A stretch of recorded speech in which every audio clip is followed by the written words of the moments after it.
बहन जी ने अपनी खुफिया टीम भी बना रखी है। कुछ ऐसी भी टीम है कि पदाधिकारियों से हटकर भी बहन जी वहां पर भेजती है समाज में, जहां पर कोई घटना घटित हो जाती है, बहुजन समाज को प्रताड़ना होती है, उत्पीड़न होता है, सारी खबरें बहन जी को पता होती है। हम भी ये सोच रहे थे कि भाई इस बात का कैसे खुलासा हो कि बहन जी को ये सारी खबर है या नहीं है। विश्वनाथ पाल ने सारी बात बता दी कि बहन जी को एक एक बात की खबर होती है। बहन जी पूरे समाज पर नजर रखती है, जहां पर भी उत्तर प्रदेश हो चाहे जो राज्य हो। और उन्होंने एक बात और बताई है कि आप ये देखिए, आज यही थंबनेल लगा दे, आज यही थंबनेल लगा दे, बिल्कुल यही लगना चाहिए। और बल्कि एक बात का खुलासा और किया विश्वनाथ पाल जी ने, ये कहा कि आकाश आनंद जो है मुख्य राष्ट्रीय संयोजक बनाए गए हैं। आप सोचिए, उत्तर प्रदेश की मेरे पास जिम्मेदारी है और मैं रात और दिन लगा रहता हूं उत्तर प्रदेश के अंदर, लेकिन उत्तर प्रदेश की तरह तमाम राज्य इस देश के जो हैं उन पर सब पर आकाश आनंद की जिम्मेदारी है। बहुत सारे लोग इस बात को सोचते हैं कि आकाश आनंद क्यों नहीं नजर आ रहे, आकाश आनंद को सक्रिय क्यों नहीं करा जा रहा। आकाश आनंद इतने सक्रिय हैं कि जब उत्तर प्रदेश के अंदर एक प्रदेश अध्यक्ष विश्वनाथ पाल को इतना समय नहीं मिलता कि वो 75 के 75 जिलों में घूम पाए अचानक से एकदम से, तो आप देखिए कि हमारे देश के अंदर कितने जिले हैं, कितने राज्य हैं। आकाश आनंद की ड्यूटी सब जगह है, आकाश आनंद को सब जगह मजबूती देनी है। तो इसलिए तमाम लोग विरोधी पार्टी के ऐसे हैं जो कि ये बात फैला देते हैं कि भाई आकाश आनंद तो कुछ भी नहीं, बसपा सुप्रीमो बहन मायावती नजर नहीं आती और बहुजन समाज पार्टी के कार्यकर्ता कहीं भी नहीं है। तो ऐसा नहीं है, चूड़ी भी टाइट करने का काम शुरू कर दिया है। मैं आपके लिए बता दूं, जितने तमाम हमारे समाज के साथी सोच रहे हैं कि हमारे बूथ के ऊपर तो बसपा जो पदाधिकारी है वो नजर नहीं आ रहे, बहुत सारे लोगों की शिकायतें भी थी, शिकायतें सबकी पहुंच गई है बहन जी तक। बहुत जल्दी इन सब लोगों को जहां जहां पर भी अगर ढिलाई है तो पेंच टाइट कर दिया जाएगा 2027 तक। तो छोड़िए आप, अभी महीना चल रहा है दिसंबर, आप देखिए जनवरी बस बीतने दीजिए, फरवरी और मार्च तक आप भी और ये जनता भी और विरोधी पार्टी भी सब कहना शुरू कर देंगे कि भैया बसपा की सरकार आ गई। क्या हाल चाल है? सब ठीक है? बहुत बढ़िया, बहुत बढ़िया। अपनों और अपने को ख्याल रखो और जब टाइम मिले तो वीडियो जरूर देखो। देसी देख बिगर ब्रेक बगैर लाग लपेट, बिल्कुल देसी अंदाज में। मैं विपिन बेबाग और मेरे साथ पत्रकार शादाब रिजवी। जय हिंद, जय भीम, सत श्री अकाल, आदाब। मेरा नाम है शादाब जी। बेबाग जी, शादाब रिजवी, बसपा की कछु अंदरूनी खबर बता दो, दर्शक बहुत इंतजार कर रहे हैं। आप लाइव तो आ नहीं रहे हो अभी, लेकिन कम से कम अंदर की कछु खबर तो बता दो। देखिए सबसे बड़ी बात तो यह है कि अंदर की खबर कुछ भी बसपा की नहीं रहती है, सारी खबरें बाहर रहती हैं, अंदर कुछ नहीं है। अंदर सिर्फ और सिर्फ 2027 की तैयारी चल रही है और शपथ ग्रहण समारोह की तैयारी चल रही है। लखनऊ में शपथ ग्रहण होगी और सारी जनता इस बात को सुन ले, 2027 में शपथ ग्रहण समारोह होगा, लखनऊ में समारोह होगा, सभी लोगों को आना है और बहन जी 5वीं बार इस प्रदेश की मुख्यमंत्री बनने वाली है। ये तो अंदर की खबर है, बिल्कुल अंदर की खबर है। अब आपको मैं बता दूं बाहर की खबर कि बाहर क्या चर्चाएं हैं। बाहर ये चर्चाएं हैं कि जब से बसपा सुप्रीमो बहन मायावती ने 9 अक्टूबर को जो रैली क्या एक श्रद्धांजलि सभा रखी थी और उसमें जो समाज को बुलाया था, समाज इतनी बड़ी संख्या में पहुंचा, इतनी बड़ी संख्या में पहुंचा कि अब चारों तरफ जो विरोधी पार्टियां हैं उनकी रातों की नींद, दिन का चैन गायब है। अच्छा। बस अब वो ये सोच रहे हैं कि बस कैसे भी तरीके से बसपा सुप्रीमो बहन मायावती को रोक लें, कैसे भी करके डाउन दिखा दें। लेकिन अब क्या, अब तो तीर निकल चुका कमान से, अब तो बस सीधे टारगेट पे लगेगा। और टारगेट क्या है? 2027 मुख्यमंत्री की कुर्सी। तो कुर्सी मिलने वाली है और बहुजन समाज भी इस बार समझ चुका है। जिस तरीके से बहुजन समाज को बहकाने का काम किया था पहली सरकार ने, क्योंकि हमने जब बहुजन समाज से बात की, जब हम लोग लखनऊ पहुंचे, लखनऊ के बाद नोएडा में दूसरी सभा हुई, श्रद्धांजलि सभा बाबा साहेब भीमराव अंबेडकर के महापरिनिर्वाण दिवस पर, तो लोगों ने यह बताया कि हाँ वो उन्होंने गलती भी मानी। सबसे बढ़िया बात ये लगती है समाज की, और समाज के तमाम साथियों से मैं ये कहूंगा कि समाज कभी भी बसपा सुप्रीमो बहन मायावती के साथ धोखा नहीं कर सकता। अगर समाज थोड़ा बहुत छिटका भी था तो समाज ने बता दिया। हमसे भी बातचीत की तो लोगों ने कहा कि हाँ हम जुमलेबाजी में फंस गए थे। कुछ लोग ऐसे थे जो उन्होंने कहा कि हम जुमलेबाजी में फंस गए थे। हमें लगा कि भैया 15 लाख रुपए आ जाएंगे, लेकिन नहीं आए। हमें लगा हमारे घरों के अंदर जो स्मार्ट सिटी बनेगी, लेकिन स्मार्ट सिटी हमारे क्षेत्रों में नहीं बनी। लोगों को लगा कि हमारे घरों के अंदर छतें होंगी, बड़े बड़े पक्के घर हमें मिल जाएंगे गरीब लोगों को, लेकिन उनके पक्के घर तो बहुत दूर की बात है, उनके खुद के घर छीन लिए गए, बुलडोजर चला दिए गए। लोग बाग ये बता रहे हैं कि हमें उम्मीद ऐसी नहीं थी जैसे परिणाम सामने आए हैं। एक लहर आई, एक लोगों को बहकाने के लिए एक सोशल मीडिया के जरिए प्रोपगंडा रचा गया और उसके चंगुल में लोग फंस गए।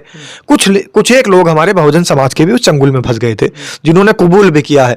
लेकिन इस बार समाज ये कह रहा है कि अगर 15 लाख रुपए कैश भी हमारे पास लेकर के आ जाएं, तब भी हम ये कहेंगे एक तरफ 15 लाख रुपए ले और एक तरफ हाथी का निशान, तो हमें हाथी का निशान प्यारा लगेगा, 15 लाख रुपए प्यारे नहीं लगेंगे।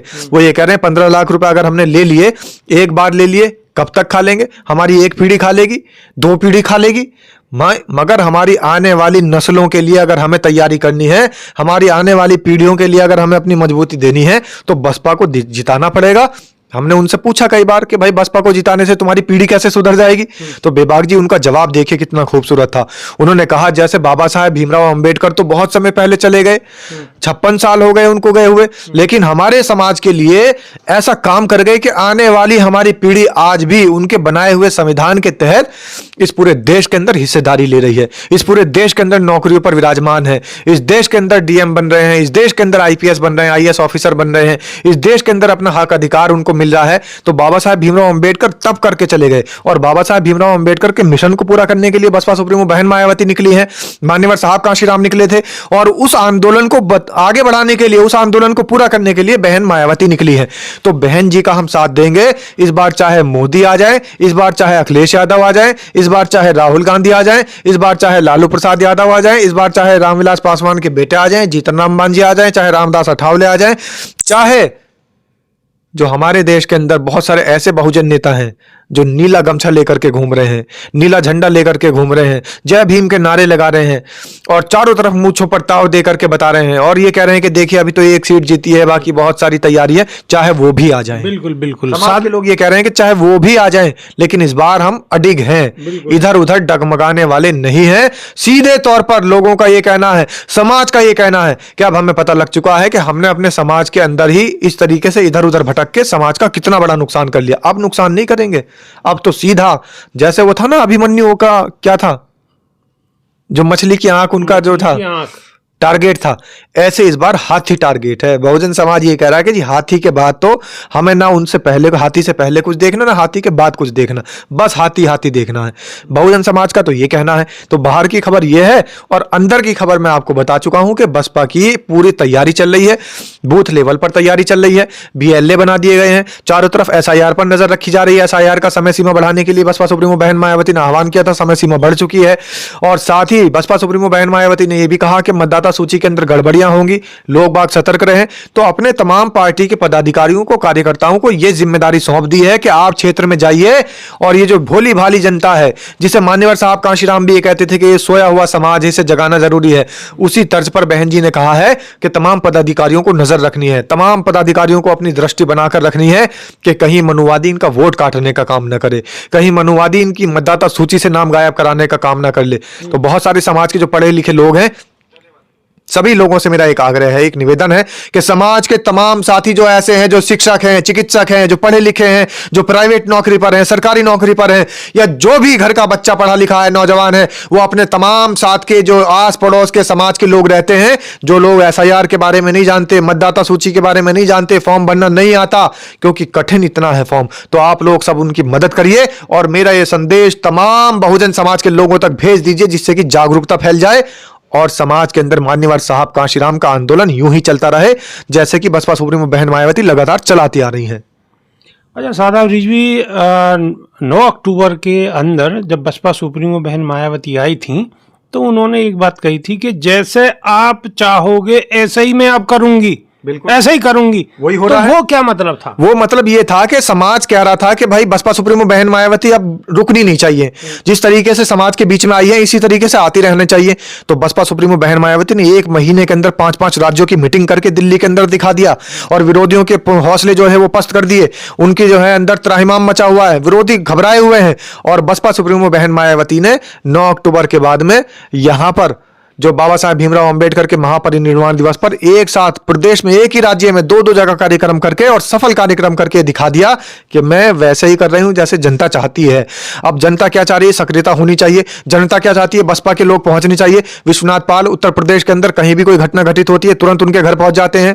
आप देखिए बहुत सारे बसपा के नेता ऐसे हैं, जहां भी कहीं क्षेत्रीय मामला होता है क्षेत्र के सारे नेता वहां पर पहुंच जाते हैं। तो ये सक्रियता नजर आ रही है। जनता यही चाहती थी कि बसपा सुप्रीमो बहन मायावती, हमारा प्रेम, हमारा इसने ऐसे ही बना रहेगा, बस आप दृष्टि बना करके रखिए। दृष्टि हालांकि हमेशा बनी रहती है। बसपा सुप्रीमो बहन मायावती समाज को बहुत गौर से देखती हैं, हर तरीके से समझने की कोशिश करती हैं। और हमने अभी कुछ दिन पहले विश्वनाथ पाल जो प्रदेश अध्यक्ष हैं उत्तर प्रदेश के बहुजन समाज पार्टी के, उनसे बातचीत की थी। हमने कहा था कि जैसे आप अचानक से चले जाते हैं, समाज के बीच का दुख दर्द आप लेकर के पहुंचते हैं, तो क्या बहन जी भी इन बातों को सुनती होंगी? तो उन्होंने कहा बहन जी ही मुझे भेजती हैं। समाज के जिस व्यक्ति के घर भी मैं पहुंचता हूं, बहन जी को सारी नॉलेज होती है, और बहन जी के दिशा निर्देश पर, बहन जी के आदेश पर आज शादाब रिजवी एक बात तो बिल्कुल स्पष्ट है गई कि जो लोग यूं कह रहे कि साहब चंद्रशेखर आजाद तो हर जगह पहुंच जा, बहन जी ध्यान नहीं रखें।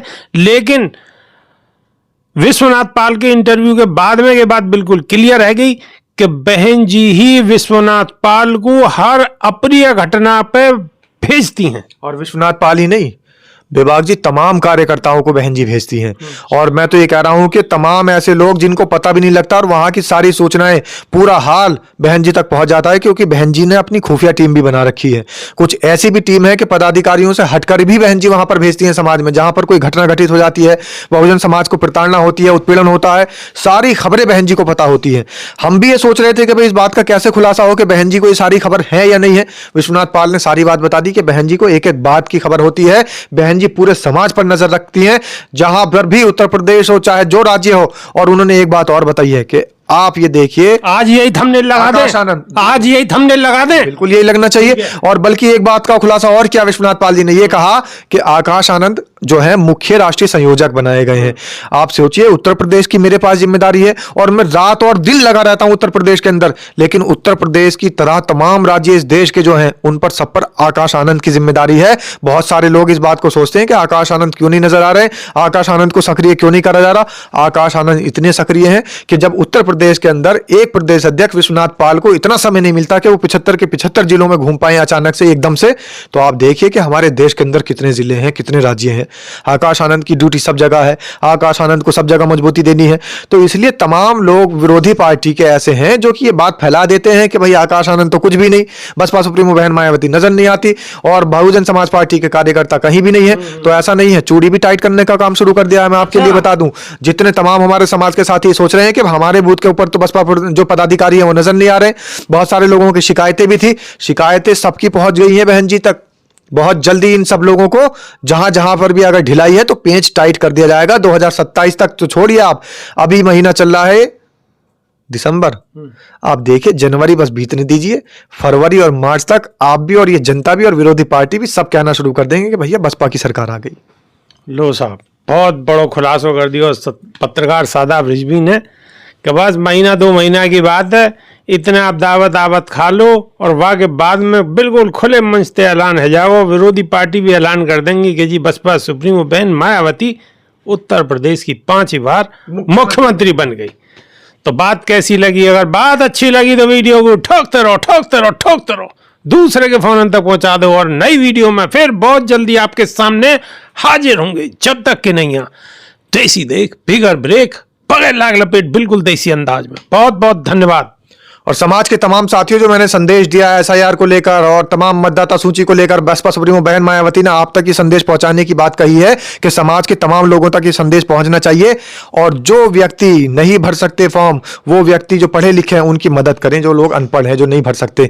तो ये संदेश चारों तरफ फैल जाना चाहिए। और अगर आप तक मेरी आवाज पहुंची है, आपने अगर मेरी आवाज सुन ली है, तो बस सुन करके इसे मोबाइल में नहीं रखना है, दूसरों के मोबाइल तक पहुंचा देना है, ताकि समाज में जागरूकता फैल जाए और बसपा सुप्रीमो बहन मायावती का जो मिशन है वो कामयाब हो जाए। जय भीम, नमो बुद्धाय। नमस्कार।